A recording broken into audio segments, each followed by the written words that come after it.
Ta-da! Stop being afraid. Easier said than done. Fear is a natural part of every person. God put it in there so that we wouldn't walk up into the face of a grizzly bear and try to beat him up with a stick. Fear makes you think, makes you back up and think. And I don't care who it is, unless the man is on drugs or he's completely lost all of his senses, or his mind, he has that fear factor built in. All of us do. Excuse me. Have you ever tried to go swat a spider? Every living creature. Scientists have even proved that some plants have this fear factor built into them. They try to move away from things that are dangerous to them in certain cases. So, fear is a good thing used in the right fashion. But fear can also be used in a wrong fashion to make cowards out of all of us. When you're fatigued, who was it? Chuck Swindoll, I think it was. It says that when you're tired, it makes cowards of us all. Extremely tired. Now, I don't remember the exact words that he used, but that's what he meant. And I know exactly, anxiety. Anxiety makes cowards of us all. But Jesus had some counsel on this. Revelations 21:8.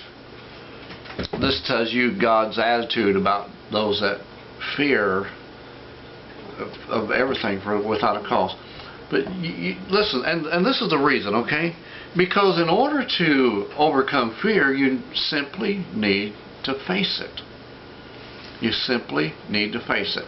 Now, I'm not saying run out there and fight every battle that comes along, you know. But don't be afraid to fight the battles that you know you can win. Don't be afraid to fight those battles. The NIV says, but 21:8 says, the cowardly and the unbelieving, the vile, the murderers, sexual, immoral, those that practice magic arts, adulterers, idolaters, that's people who have other gods, idolaters, and all liars, they will be consigned to the fiery lake of burning sulfur. This is the second death. And you know, I think sulfur is probably the most ignitable fuel on the face of this planet, or it burns hotter. It burns hotter. It's not the most ignitable, but it burns hotter. They put some sulfur in a teaspoon and lit it, and just the amount in the teaspoon, without any other help, melted the end of that teaspoon. So God is pretty set against those who fear without a cause. King James says, but the fearful, the unbelieving, the abominable, the murderers, the whoremongers, the sorcerers, I have trouble saying that word, idolaters, and all liars shall have their part in the lake which burns with fire and brimstone, which is the second death. That brimstone is sulfur. Okay, but now Jesus has a counsel for us. Okay, Mark chapter 5. If you go down to Mark chapter 5, and let's do the King James. Down to about verse 30. And this is what the Lord has said. Okay.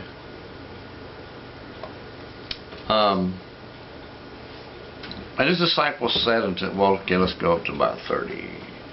Jesus, immediately knowing in himself that virtue had gone out of him, turned about in the press and said, who touched my clothes? And of course, you know, this is the story about the woman with the issue of blood. Most of you know. And his disciples said to him, thou seest the multitude that throng thee. I mean, there was people all around him. They all had their hands on him. And they said, who touched me? And they was asking him, how is it that you say, who touched me? Because they all were touching him. And he looked around to see her that had done this thing. But the woman, fearing and trembling, knowing what was done in her, came and fell down before him and told him all the truth. And he said, daughter, thy faith has made thee whole. Go in peace, and thy plague be whole. And while he yet spake, there came a ruler of the synagogue's house, certain, which said, thy daughter is dead. Why trouble thou the master any further? As soon as Jesus heard the word they spoke, that was spoken, he said to the ruler of the synagogue, be not afraid, only believe. Be not afraid, only believe. That was his counsel. Stop being afraid. There's a kind of fear that causes us to fail. There's a kind of fear that causes us to fail.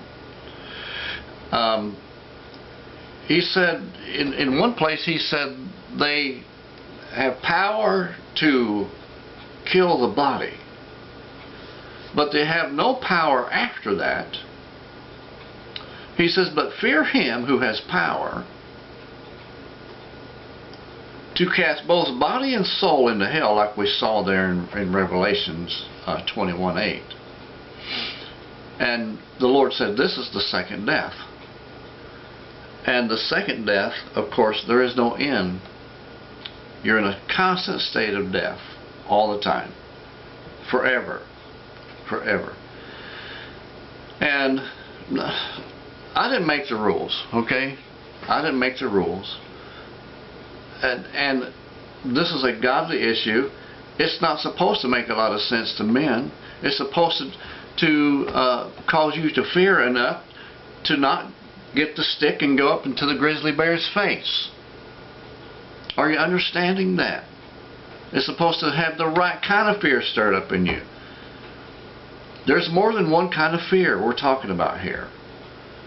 People say, you're not supposed to fear God. Yes, you are. You are supposed to fear God. You are supposed to fear God. But when you begin to trust Him whom you fear, just like you would mom or dad.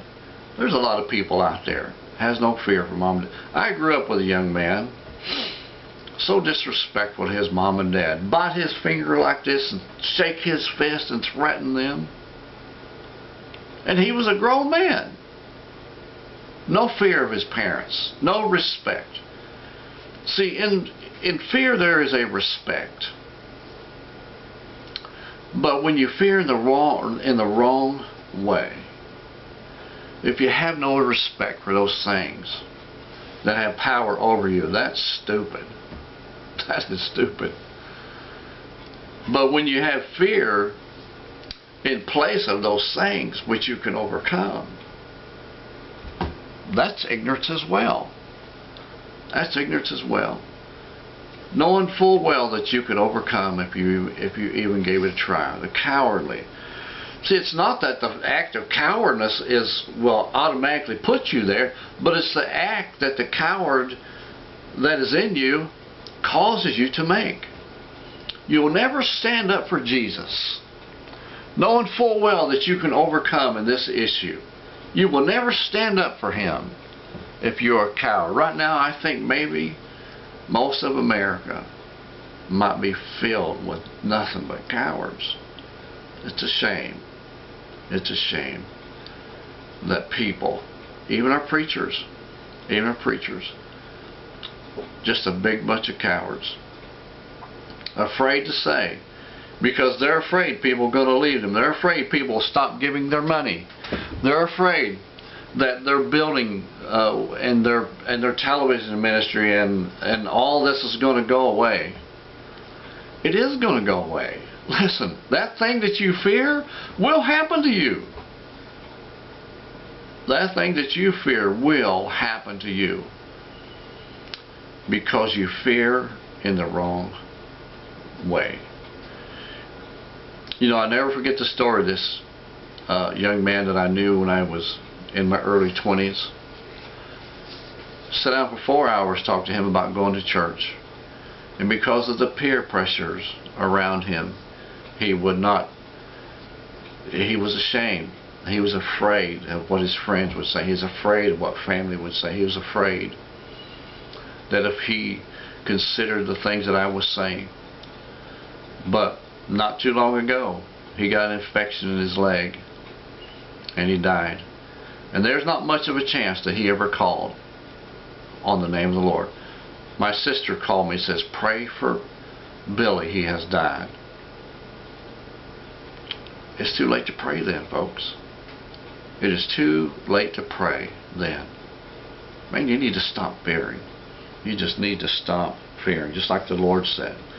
Be not afraid, only believe. All right, God bless you. Thank you for joining. We'll see you next time right here. Another great message, Cross in the Middle Ministry.